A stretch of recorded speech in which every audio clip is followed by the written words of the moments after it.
ಗುರು ಮಹಾಜನ ದೈವದಲ್ಲಿ ಸತ್ಪಕ್ತಿ ಚಿತ್ತದಲ್ಲಿ ಗುರು ಮಹಾಜನ ದೈವದಲ್ಲಿ ಸತ್ಪಕ್ತಿ ಚಿತ್ತದಲ್ಲಿ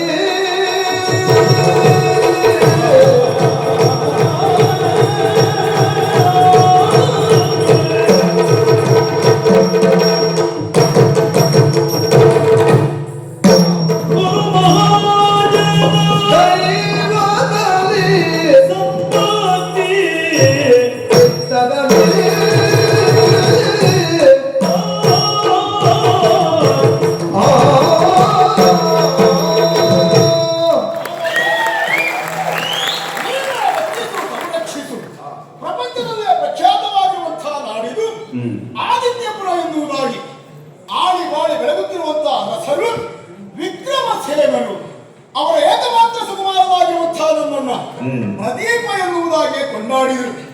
ಶಸ್ತ್ರ ವಿದ್ಯೆ ಒಬ್ಬ ಕ್ಷಾತ್ರಿಯ ವೀರನಾದವನಿಗೆ ಅಗತ್ಯ ಎನ್ನುವುದನ್ನು ಮನಗಂಡಿರುವಂತಹ ನನ್ನ ತಂದೆ ಯೋಗ್ಯ ಗುರುಗಳೊಂದಿಗೆ ನನ್ನನ್ನು ಸೇರಿಸುವುದರ ಮೂಲಕವಾಗಿ ಸಂಸ್ಕಾರವಂತನನ್ನಾಗಿ ರೂಪಿಸಿದ್ದಾರೆ. ಸರ್ವವಿದ್ಯಾ ಪಾರಂಗತನಾಗಿ ಅರಮನೆಗೆ ಬಂದಿರುವಂತಹ ನಾನು ತಂದೆಯವರ ಜೊತೆಯಲ್ಲಿ ಸಂತೋಷದ ಬದುಕನ್ನು ಸಾಗಿಸುತ್ತಾ ಇರುವವ ಮನಸ್ಸಿನ ಮೂಲೆಯಲ್ಲಿ ಮಾತ್ರ ವಾತ್ಸಲ್ಯವನ್ನ ಸವಿಯನ್ನ ಸವಿಯುವುದಕ್ಕೆ ಅವಕಾಶ ಸಿಗಲಿಲ್ಲ ಎನ್ನುವಂತಹ ನೋವು ಬಾಧಿಸುತ್ತಾ ಇದ್ದರು. ನನ್ನ ತಂದೆ ಯಾವ ವಿಚಾರದಲ್ಲಿ ಕೊರತೆಯನ್ನು ಮಾಡಿದವರಲ್ಲ. ಹೀಗೆ ಸುಖಪ್ರದವಾದಂತಹ ಬದುಕನ್ನು ಸಾಗಿಸುತ್ತಾ ಇರುವಾಗ ನಿನ್ನೆಯ ದಿವಸ ರಾತ್ರಿ ಕಂಡಿರುವಂತಹ ಕನಸು ಜಗನ್ಮಾತೆಗೆ ಮೈದೋರಿ ನನ್ನನ್ನು ಪೂಜಿಸು ಅರ್ಚಿಸು ಆರಾಧಿಸು ನಿನ್ನ ಅಭೀಷ್ಟವನ್ನು ಈಡೇರಿಸ್ತೇನೆ ಎನ್ನುವುದಾಗಿ ಹೇಳಿದ್ರು. ಯಾಕೂ ಅರ್ಥ ಆಗಲಿಲ್ಲ. ತಂದೆಯವರಿಗೆ ವಿಷಯವನ್ನು ಹೇಳಿದಾಗ ಸಂತೋಷದಿಂದ ಹರಸಿ ಕಳುಹಿಸಿದ್ದಾರೆ. ಒಬ್ಬರೇ ಹೋಗಬೇಡ ಎನ್ನುವ ಎಚ್ಚರಿಕೆಯನ್ನು ಕೊಟ್ಟಿದ್ದಾರೆ. ಹಾಗಾಗಿ ಆದಷ್ಟು ಶೀಘ್ರವಾಗಿ ದೇವಿಯ ಪೂಜೆಯನ್ನು ಸಲ್ಲಿಸಬೇಕು, ಬೇಗ ಅರಮನೆಯನ್ನು ಸೇರಿಕೊಳ್ಳಬೇಕು. ಯಾರನ್ನು ಕರ್ಕೊಂಡು ಹೋಗುವುದು? ಅವನೇ ಸೂಕ್ತ.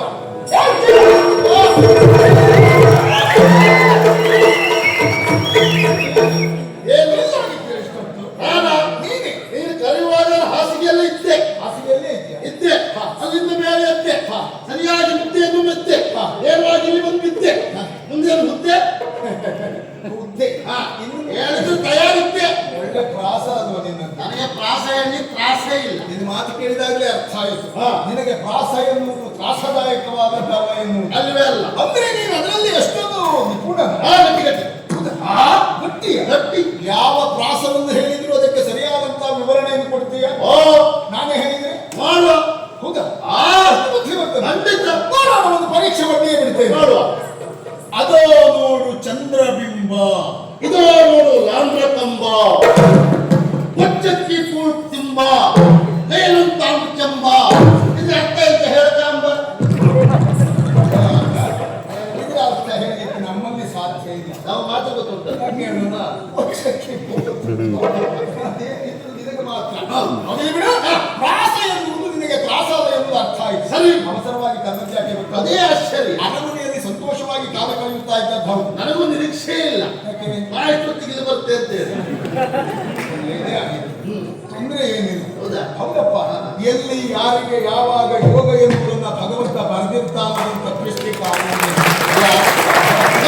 ಆಗ ಇನ್ನು ಮುಂದೆ ನಿಮ್ಮ ಯೋಗ ಗಟ್ಟಿ ಉಂಟು. ಈಗ ಹೋಗಬೇಕಾದದ್ದು ಕೇಳಿಲ್ಲ. ನೀವು ಹೀಗೆ ಹೇಳಿ ಯಾರಿಗೆ ತೊಂದರೆ ಆಗಲಿಲ್ಲಲ್ಲ. ನಾವು ಹೀಗೆ ಹೇಳಿ ಬೇರೆ ಯಾರಿಗೆ ತೊಂದರೆ ಆಗಲಿಲ್ಲ. ನಾವು ಮತ್ತೊಬ್ಬರಿಗೆ ಹೀಗೆ ಹೇಳಿ ನಮಗೆ ಕೆಲವು ಬಾರಿ ತೊಂದರೆ ಆಗಲಿಲ್ಲ. ಅದ್ರ ಸಮಸ್ಯೆ ಹೇಳುವಾಗ ಮಾತ್ರ ನಾವು ಉಳಿದವೆಲ್ಲ ಬೇರೆ ಬೇರೆ ಹಾಗೆ ಅದಲ್ಲ.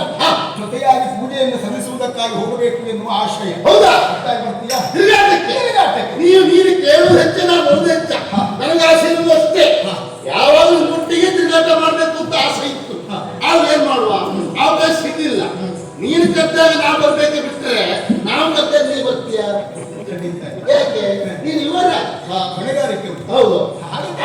ಆಗಾಗ ಉಂಟಾಗ್ಲಿಕ್ಕೆ ಸಾಧ್ಯ ಉಂಟಪ್ಪ. ಸಾಕ್ಷಿ ಇದೆ ಅಲ್ವಾ? ಹಾಗಂತ ನಾನು ಜೊತೆಯಲ್ಲಿ ಪ್ರತಿನಿತ್ಯ ಇರುವುದಕ್ಕೆ ಸಾಧ್ಯತೆ ಇದ್ರು